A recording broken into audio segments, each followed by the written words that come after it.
Welcome to another episode of 5 Horrible Minutes on Hellbent for Horror. Yes, it's 5 horrible questions over 5 horrible minutes. And my guest today on 5 Horrible Minutes is Tara Hall.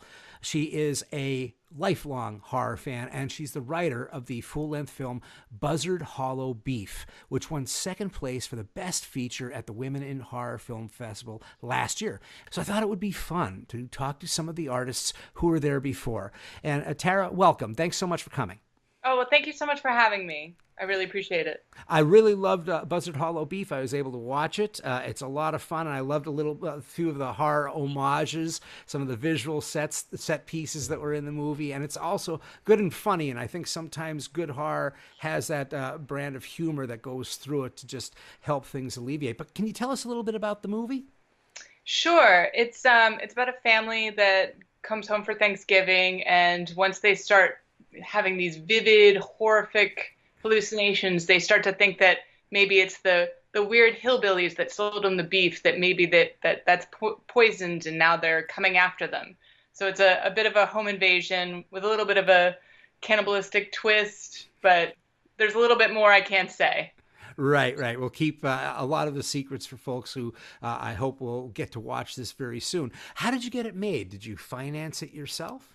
Yes, my husband and I, he's the director. We had a little bit of money. We, took out loans. We did everything that you're not supposed to do to get it done. We got it done. And and just decided through hell or high water, we were just going to make this film. How has it been, the response for at different film festivals? It's been, all the ones that we've attended have been overwhelmingly positive. Some people have really responded, and everybody's responded to different things. For some it was like the lead actor, for some it was the lead actress, for some it was the practical effects, and, just all different things. Just some people mentioned the humor as being something they really loved about it. So pretty much positive, I would say. We're really, lucky. That's excellent. And there's a lot going on. I don't know what your budget actually was, and you don't have to say, but it looks pretty darn good for, there's a lot of practical stuff that's in there. There are a lot of actors. It's a pretty large cast for a low budget film, and several different locations. Where was it shot? It was shot in Olympia, Washington, which is where the director is from, where he grew up. And so we called in every favor. The locations we got for very, very little money, and the actors and the crew were willing to work for very little money, mostly as favors to us, because a lot of them were friends of ours. Most of the actors were improv actors that I had worked with before. What was your experience like at the Women in Horror Film Festival? It was incredible. I think it was really it was wonderful to kick it off. That was the beginning of our festival tour. I think everything else became a little bit of a letdown because it was so overwhelmingly positive and just felt like a community more than just a competitive film festival. So it felt like we were meeting people that we were going to collaborate with in the future. So really wonderful experience. That's excellent. I'm glad to hear that. So we're going to get into a little bit of horror now, since you're a horror fan. On my show, people are pretty aware that I talk about The First Kiss. And The First Kiss is that one movie that either horrified you, galvanized you, or just excited you so much that the rest of your life is, taken over by this wonderful genre that we have. So what's your first kiss with horror? I would have to say Evil Dead and Evil Dead 2, more like Evil Dead 2. Just because of the humor, Sam Raimi and Bruce Campbell leaned into it so much more, and it was such a fun, gory, crazy, overwhelming film. But it also felt so accessible and so gritty. And it wasn't just the film that made me love horror; it was the film that made me decide to become a horror filmmaker, or filmmaker in general. Yeah, I hear that one a lot as well. That's just, I think when you say accessible, that's probably one of the things that there are the really hardcore junkies like the first one. The second one tends to, my wife can watch the second one. Right. And that's extremely rare that I can have her watch anything. So it's one of the great things that Raimi was able to do with horror was open it up quite a bit. And that humor certainly helped.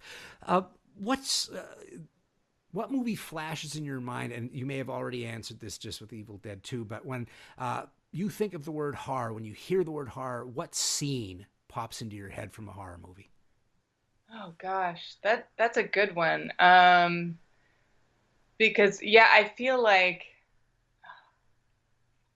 I would probably have to go back to Evil Dead, just because it's like when I think of horror as a genre, I think of it as a very gritty, imperfect, gory sort of thing that just it doesn't have the sort of seamlessness that a big budget film has. Usually, I always think low budget, and that's what I'm drawn to. That